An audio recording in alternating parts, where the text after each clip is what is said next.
తెలంగాణ ముఖ్యమంత్రి రేవంత్ రెడ్డి ఇవాళ బషీర్బాగ్ పరిశ్రమల భవన్లో సమీక్షా సమావేశం నిర్వహించనున్నారు.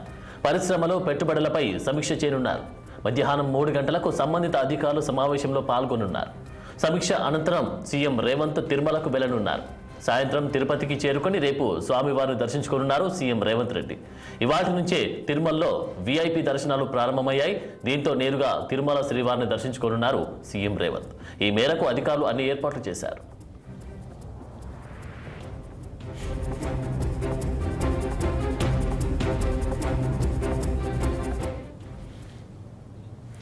ఇక ఇదే అంశానికి సంబంధించి తాజా అప్డేట్స్ మా పొలిటికల్ బ్యూరో చీఫ్ రామ్ అందించడానికి సిద్ధంగా ఉన్నారు. రామ్, రేవంత్ రెడ్డి మొత్తం కూడా 3 కార్యక్రమాన్ని పాల్గొంటారు. దాంతో పాటు తిరుమల తిరుపతి దర్శనానికి కూడా ఈరోజు సాయంత్రం బయలుదేరుతారు. ముఖ్యంగా రాజీవ్ గాంధీ స్వర్గీయ మాజీ ప్రధాని రాజీవ్ గాంధీ 33వ వర్ధంతి కార్యక్రమం భాగంగా పార్టీ సీనియర్ నేత బిఎన్ రావు ఏర్పాటు చేసిన వర్ధంతి కార్యక్రమంలో సమాజంలో జరిగే వర్ధంతి కార్యక్రమంలో పాల్గొంటారు. మిగతా నాయకులతో కలిసి అక్కడ కులమాలు వేసి నివాళులు అర్పిస్తారు.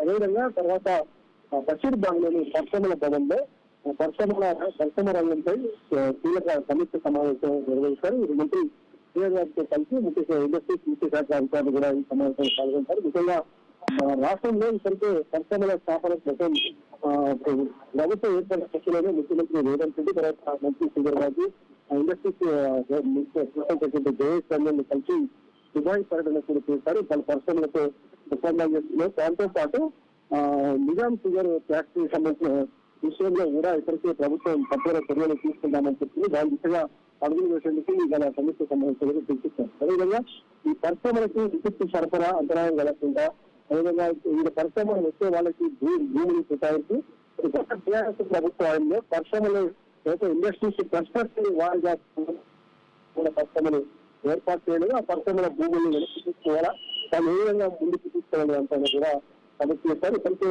ఫార్మా ఇండస్ట్రీస్ పై ప్రభుత్వం ప్రత్యేక దృష్టి సారించింది.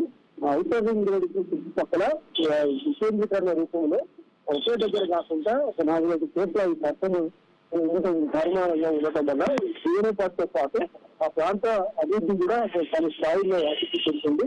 ఆ దిశగా కూడా ప్రభుత్వం అడుగులు చేస్తుందని చెప్పి ఈ యాక్షన్ ప్లాన్ కోసం మరియు భవిష్యత్తులో ఈ పరిశ్రమలను కాపాడుకోవడం, పరిశ్రమలు ఇంకా పెద్ద ఎత్తున తీసుకురావడం కోసం చేపట్టాల్సిన చర్యల పైన ఈ రోజు చర్చిస్తారని చెప్పి తెలుస్తా ఉంది.